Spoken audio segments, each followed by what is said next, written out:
श्री सोमनाथ महादेव को भगवान शिव के 12 ज्योतिर्लिंगों में सबसे अधिक महत्वपूर्ण माना जाता है। भगवान शिव के प्रथम ज्योतिर्लिंग श्री सोमनाथ महादेव के दर्शन और पूजन का सनातन धर्म में विशेष फल बताया गया है।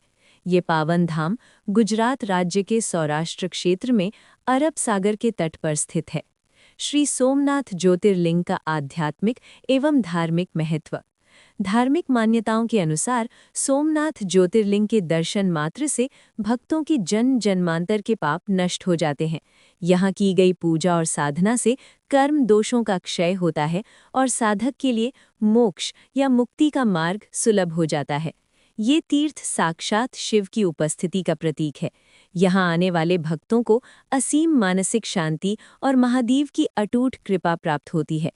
हृदय की शुद्धि और ईश्वरीय सानिध्य के लिए इसे सर्वोत्तम स्थान माना गया है। ज्योतिष शास्त्र के अनुसार सोमनाथ मंदिर का सीधा संबंध चंद्रमा से है। चंद्र दोष निवारण। चूंकि स्वयं चंद्रदेव यानी सोम ने यहाँ तपस्या कर श्राप से मुक्ति पाई थी, इसलिए जिन लोगों की कुंडली में चंद्रमा कमजोर होता है उनके लिए यहाँ दर्शन करना अत्यंत फलदायी है। मानसिक स्थिरता। चंद्रमा मन का कारक है, अतः मानसिक उथल-पुथल, तनाव और डिप्रेशन जैसी समस्याओं से मुक्ति के लिए इस तीर्थ की शरण लेना विशेष लाभकारी माना जाता है। समुद्र तट पर स्थित होने के कारण यहाँ प्रकृति और पुरुष यानी शिव का अद्भुत मिलन दिखता है। सोमनाथ की पूजा से न केवल शिव की बल्कि चंद्रमा के अधिपति देव होने के कारण ब्रह्मांडीय ऊर्जा का आशीर्वाद भी प्राप्त होता है। सोमनाथ ज्योतिर्लिंग की पौराणिक कथा। भगवान शिव के प्रथम ज्योतिर्लिंग की स्थापना की कथा चंद्रदेव और प्रजापति दक्ष के प्रसंग से जुड़ी है। पौराणिक मान्यताओं के अनुसार चंद्रदेव का विवाह प्रजापति दक्ष की 27 कन्याओं यानी 27 नक्षत्रों के साथ हुआ था। चंद्रदेव अपनी सभी पत्नियों में से रोहिणी को सर्वाधिक प्रेम करते थे। शेष 26 पत्नियों ने स्वयं को उपेक्षित पाकर अपने पिता दक्ष से व्यथा प्रकट की। क्रोधवश दक्ष ने चंद्रमा को क्षय रोग यानी धीरे धीरे क्षीण होने का श्राप दे दिया, जिससे चंद्रमा का तेज लुप्त होने लगा। श्राप के प्रभाव से समस्त सृष्टि में अंधकार फैलने लगा और चंद्रमा व्याकुल हो उठे।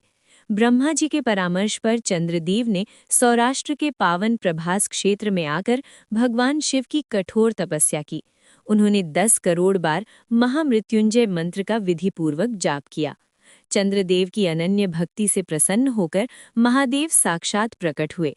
चूंकि दक्ष का श्राप पूर्णतः निष्फल नहीं किया जा सकता था, इसलिए शिवजी ने बीच का मार्ग निकाला।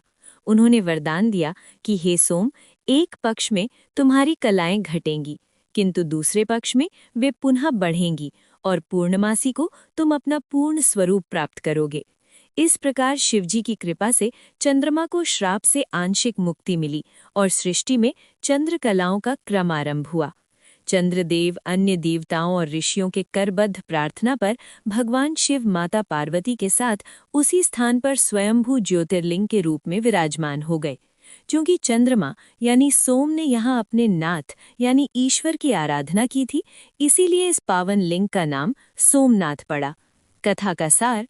ये कथा हमें सिखाती है कि महादेव न केवल संहारक हैं, बल्कि वे शरणहीनों को शरण देने वाले और भक्तों के दुखों का निवारण करने वाले आशुतोष भी हैं। हर हर महादेव।